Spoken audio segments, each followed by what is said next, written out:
में टूट जाती है, कितनी में 7 में, है ना। 7 ही आप देख लेना अपने हिसाब से। और इन 7 रंगों को आप फिर किस पर प्राप्त कर लेते हो, आंसर करोगे पर्दे पर। 7 ले लेना अपने हिसाब से। अब देखो इन ये जो 7 रंग होते हैं वो कौन कौन से होते हैं, तो VIV GYOR, इस तरीके से आपको याद करना है। VIV GYOR। देखो 1 2 3 4 5 6 7 हो गए कि नहीं हो गए, अच्छी बात है। देखो भैया मैं आपको बताने वाला हूँ कि देखो ये व्हाइट लाइट जा रही है सीधी, ऐसी जानी चाहिए, लेकिन जैसे ही यह प्रिज्मे पे पड़ती है तो ये सीधी क्यों नहीं जाकर मुड़ क्यों जाती है, क्वेश्चन ये है। देखो इसका मूल मार्ग क्या है, इसका मूल मार्ग ये है, सीधा जाना चाहिए, बट यह मुड़ जाती है प्रिज्मे पर जैसे ही पड़ती है। तो लाइट का मुड़ना ही तो विचलन कहलाता है। विचलन का अर्थ क्या है, अपने मार्ग से भटकना, मुड़ना, और वो कार्य इसने किया है। अब देखो सबसे ऊपर कौन सा रंग है, रेड लाल, और नीचे बैगनी।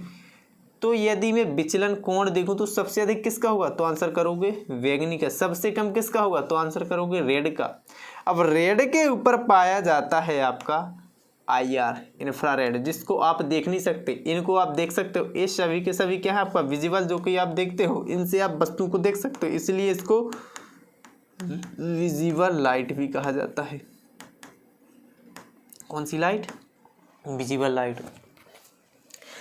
रेड के ऊपर क्या है, इंफ्रारेड, इसको आप नहीं देख सकते हो। फिर इसके बाद आता है आपका माइक्रोवेव, फिर इसके बाद आता है रेडियो वेव, है ना। तो देखो इन तीनों को आप नहीं देख सकते हो।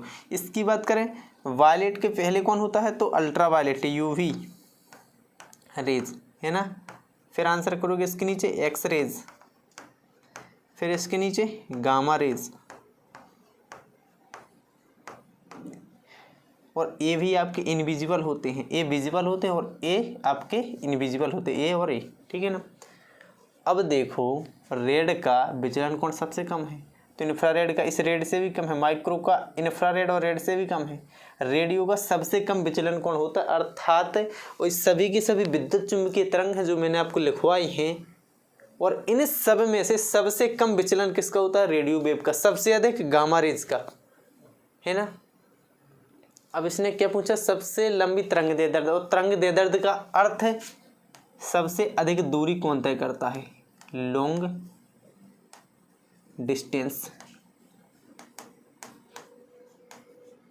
कौन तय करता है। तो बताइए विचलन जिसका कम होगा, विचलन का अर्थ है फैलेगा जो कम, फैलता कौन कम है आपका रेडियो, तो वो ज़्यादा दूर तक जाएगा भी, है ना।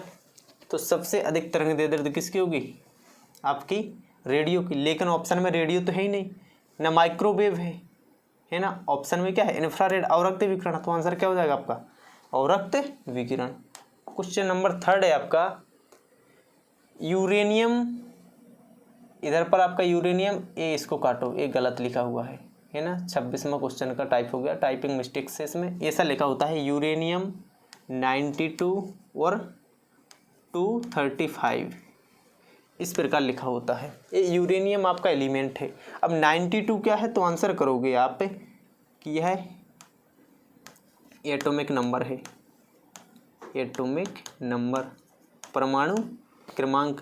और 235 क्या है, तो आंसर करना है एटॉमिक मास है, परमाणु का क्या है, द्रव्यमान है, ठीक है। अब क्वेश्चन में क्या पूछा है, देखो मैं आपको बता दूं कि एटॉमिक मास किस किस से मिलकर बना होता है, तो एटॉमिक मास किसी भी परमाणु का न्यूक्लियस होता है। अब न्यूक्लियस में क्या होता है, तो आंसर करना है मेरे भाई, प्रोटॉन होता है और क्या होता है, न्यूट्रॉन होता है। तो ये क्या हो गया आपका एटॉमिक मास हो गया, AM लिखूंगा मैं इसको, एटॉमिक मास को, ठीक है। अब मैं आपसे कहूँ कि ये जो आपका एटॉमिक नंबर है ये 92 है, इसका मतलब ये है कि किसी भी परमाणु का एटॉमिक नंबर उतना ही होगा जितना कि उस परमाणु में प्रोटॉन पाए जाते हैं। यदि इसका 92 एटॉमिक मास है तो मीनिंग यह है कि उस परमाणु में प्रोटॉनों की संख्या भी कितनी है आपकी, 92, प्रोटॉन्स भी कितने हैं, 92। तो ठीक है, आपको प्रोटॉन इधर पर मालूम चल गए, प्रोटॉन कितने हैं, 92। ये क्या है आपका न्यूट्रॉन, है ना। और प्रोटॉन प्लस न्यूट्रॉन से मिलकर क्या बनता है आपका एटॉमिक मास। और एटॉमिक मास आपको कितना दिया हुआ है 235। इसे 92 को इस साइड ले जाओ तो ये माइनस में आ जाएगा।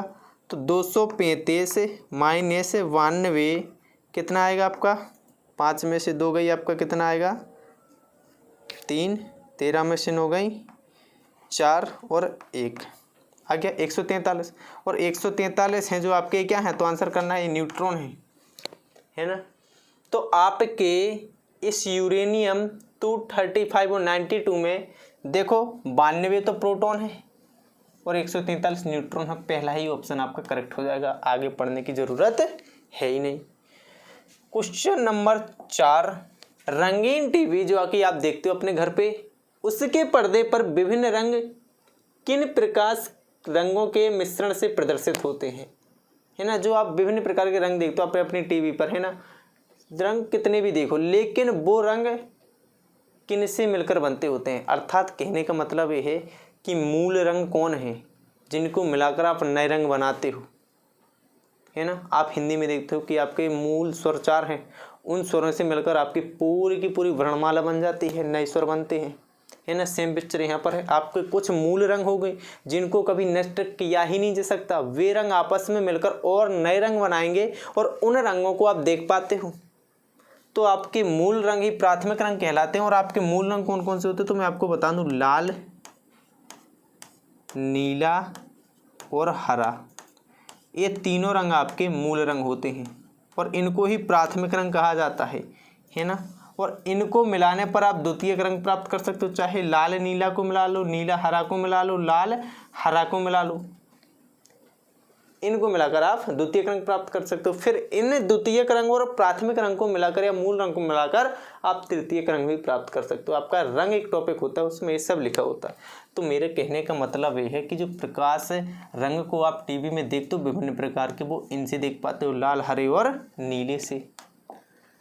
कार्बन की न्यूनतम मात्रा होती है और आपको कार्बन के टाइप्स दिए हुए हैं, इस्पात में, कच्चा लोहा में, पिटवा लोहा में, ढलवा लोहा में। तो देखो सीधी सीधी बात मैं आपको बता देता हूँ कि किस किस में होता है। पिटवा लोहा को देख लो, ढलवा लोहा को देख लो। देखो क्वेश्चन यहाँ पर 2 बनेंगे आपके कि अधिकतम मात्रा किस में होती है और न्यूनतम मात्रा किस में होती है आपकी कार्बन की। तो पिटवा में आपकी सबसे कम होती है, लेकिन कितनी होती है तो आंसर करोगे 0.04 से लेकर 0.08 तक होती है, इतने % होती है। ये सबसे कम मात्रा होती है किसी भी कार्बन के टाइप्स में। और ढलवा में सबसे अधिक होती है, कितनी होती है तो आंसर करना है 4 से लेकर 4.5% तक। अब आंसर कर दोगे आप। क्वेश्चन में क्या पूछा, कार्बन की न्यूनतम मात्रा किस में होती है, तो न्यूनतम किस में होती है मेरे भाई, पिटवा में, और अधिकतम ढलवा में। क्वेश्चन नंबर 6, हाइड्रोजन के कितने समस्थानिक हैं। यदि ये क्वेश्चन नहीं आ रहा तो सीधे सीधे मतलब है अभी आप कंपटीशन में नए आए हो। इस क्वेश्चन का आंसर यदि आप एग्जाम देने जा रहे हो तो आ जाना चाहिए। फिर इसके डिटेल्स को अपन देख लेंगे। हाइड्रोजन के समस्थानिक आपके 3 होते हैं, वो 3 कौन से होते हैं देखो। ये रहा आपका हाइड्रोजन, है ना। इसके समस्थानिक कितने होते हैं, 3 होते हैं। एक होता है प्रोटियम, दूसरा होता है ड्यूटेरियम और तीसरा होता है ट्राइटियम। प्रोटियम, ड्यूटेरियम और तीसरा क्या है, ट्राइटियम। अब समस्थानिक क्या है आप ये बताओ। कहोगी सर समस्थानिक क्या है, जिसके देखो यदि इन तीनों के देखे जाए, ये कुछ ऐसे लिख रहे थे H11, H12, H13। तो मैं आपको बता दूं, जो किसी भी एलिमेंट के पैरों में कोई चीज़ लिखी होती है, जैसे देखो पैरों में 1 लिखा है, यहाँ पर भी 1 लिखा है, यहाँ पर भी 1 लिखा, तो ये जो पैरों में चीज़ लिखी होती है ये होती है आपकी, अभी मैंने आपको बताया है जस्ट एटॉमिक नंबर।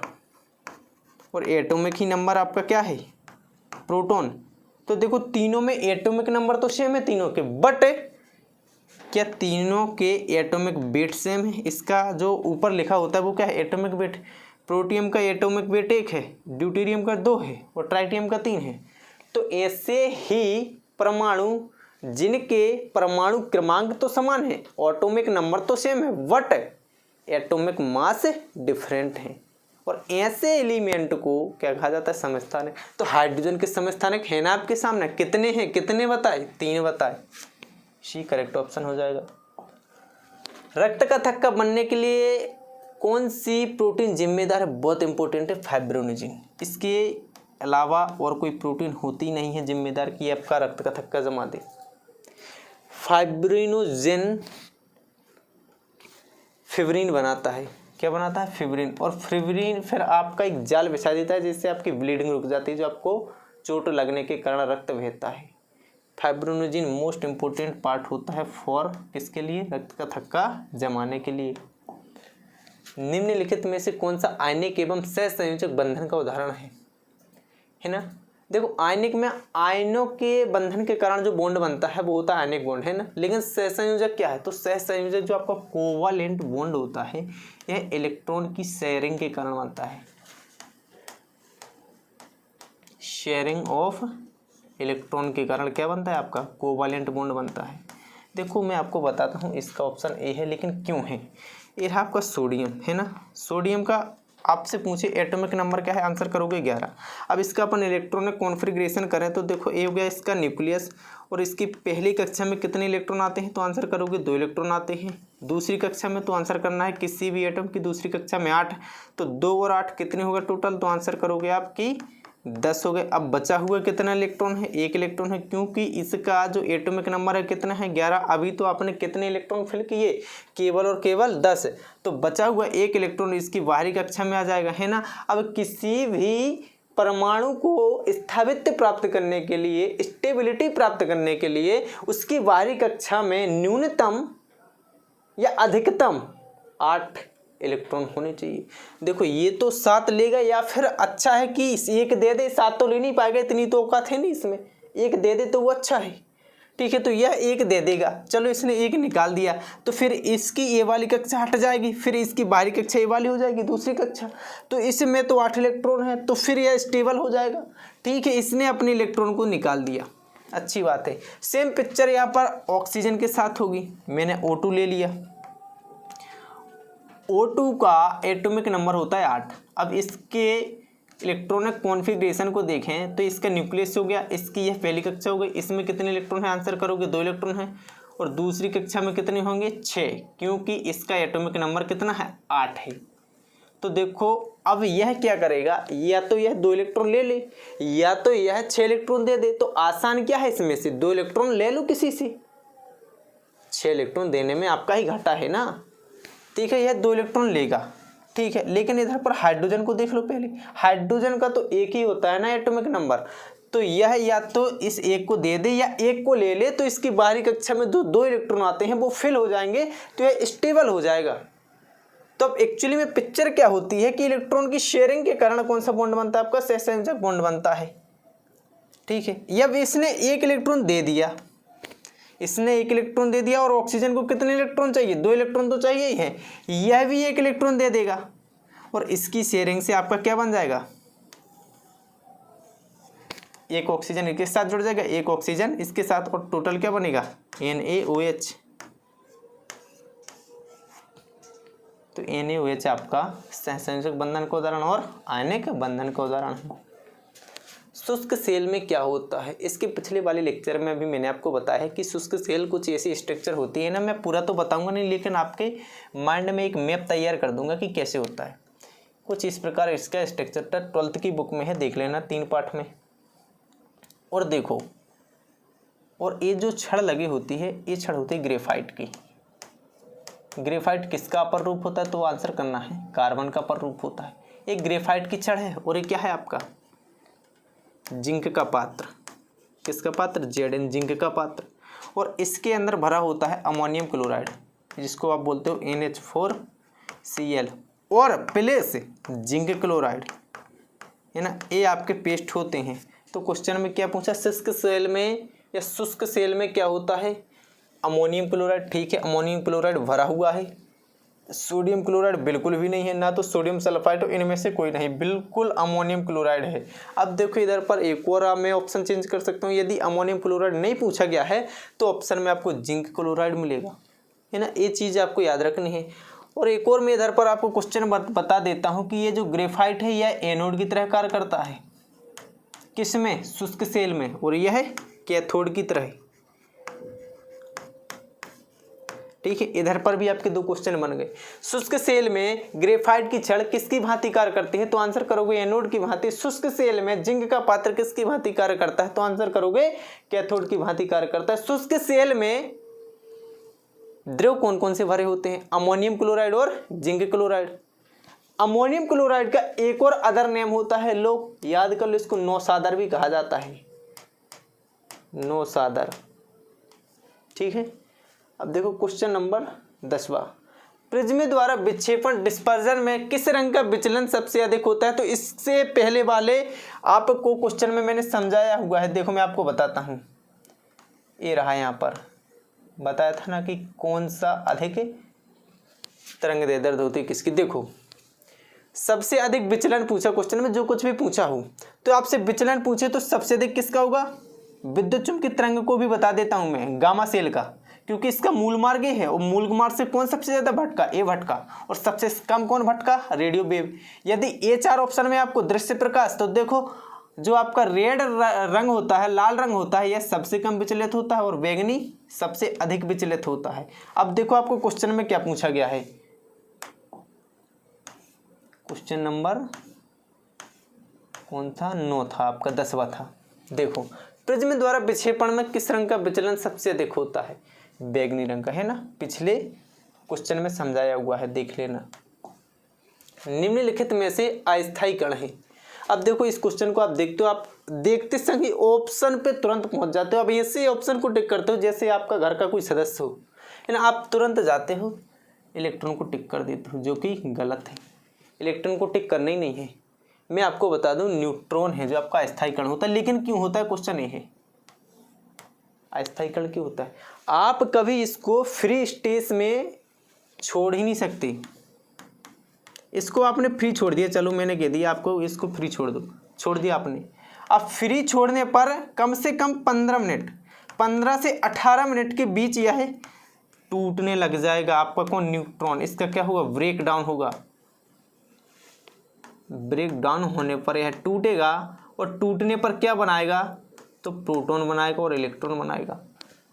तो आप इसको खुला नहीं छोड़ सकते, तो फिर स्थायी कैसे है, तो फिर स्थायी कैसे है। यदि आप किसी भी वस्तु को खुला छोड़ दें और वह अपने मूल रूप में है, इसका मतलब ये है कि वह स्थायी है। और किसी वस्तु को आप खुला छोड़ने पर देखते हो कि वह अपने मूल रूप में नहीं है, अपने मूल रूप से बदल रहा है, तो फिर वो तो अस्थायी है ना। तो आपका न्यूट्रॉन कैसा है, अस्थायी है। क्वेश्चन नंबर 12, निम्नलिखित में से कौन सा ऊर्जा का मात्रक नहीं है। ये तो आप कर ही दोगे, अर्ग तो है, इलेक्ट्रॉन वोल्ट भी है, जूल भी है, वाट ऊर्जा का नहीं है, तो किसका है, फिर कहोगे आप शक्ति का है, कहोगे आप पावर का है। पावर और शक्ति का मात्रक पूछे तो आंसर क्या करोगे, वाट, है ना। और इसमें क्या पूछा, ऊर्जा का मात्रक नहीं, तीनों हैं, ये नहीं है। इसका मतलब ये है कि आपका जो आंसर होगा वो कौन सा होगा, जो नहीं है, और नहीं है कौन सा, आपका डी नंबर, वाट।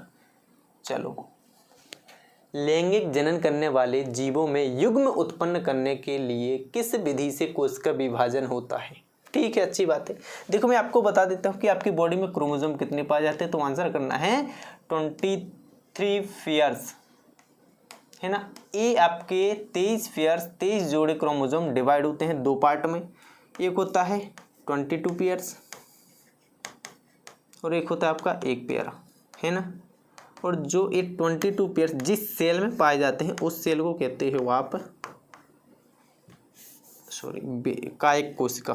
क्या कहते हो उस सेल को, कायिक कोशिका, है ना। और कायिक कोशिका में होने वाले सेल डिवीजन को आप कहते हो क्या, माइटोसिस, है ना। और जो 1 पेयर क्रोमोसोम है वो जिस सेल में पाया जाता है उस सेल को आप नाम देते हो रिप्रोडक्टिव सेल, रिप्रोडक्टिव सेल। और रिप्रोडक्टिव सेल में होने वाले सेल डिवीजन को आप क्या कहते हो, म्यूसिस। और देखो क्वेश्चन में क्या पूछा गया है, जनन की बात की गई है, अर्थात रिप्रोडक्शन क्या है आपका, जनन है। तो जनन करने वाले जीवों में युग्म का निर्माण उत्पन्न करने के लिए कोशिका विभाजन की कौन सी विधि जिम्मेदार होगी? तो आंसर क्या करोगे इस टाइम पर आप? मियोसिस। अर्धसूत्री कोशिका विभाजन भी बोला जाता है इसको, है ना। मियोसिस जिम्मेदार होता है प्रजनन के लिए।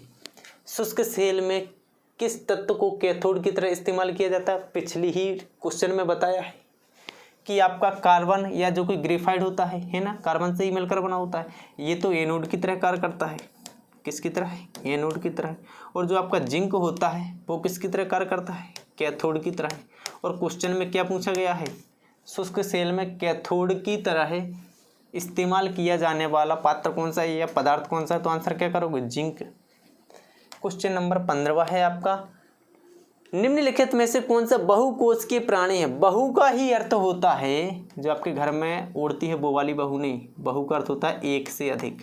बायोलॉजी में क्या होता है?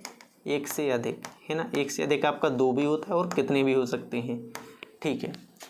मतलब ऐसे प्राणी को बताना है जिसमें कोशिका एक से अधिक पाई जाती हो। तो मैं आपको बता दूं, पहले तो एक कोशिकीय मालूम होना चाहिए। यूग्लिना, अमीबा, पैरामीशियम, तीनों के तीनों कैसे हैं? एक कोशिकीय हैं, एक कोशिकीय जीव है, एक कोशिका पाई जाती है, एक कोशिका से मिलकर बने होते हैं। और जो आपका स्पंज है बहुकोशिकीय जीव होता है, एक से अधिक कोशिका पाई जाती है। करेक्ट ऑप्शन क्या करोगे? ऑप्शन नंबर ए आपका करेक्ट आंसर हो जाएगा, ठीक है। आपके इस वीडियो में पूरे क्वेश्चन हुए, है ना। अगली आने वाले वीडियो में और भी इंटरेस्टिंग क्वेश्चन को सॉल्व करेंगे। तब तक के लिए जय हिंद, धन्यवाद।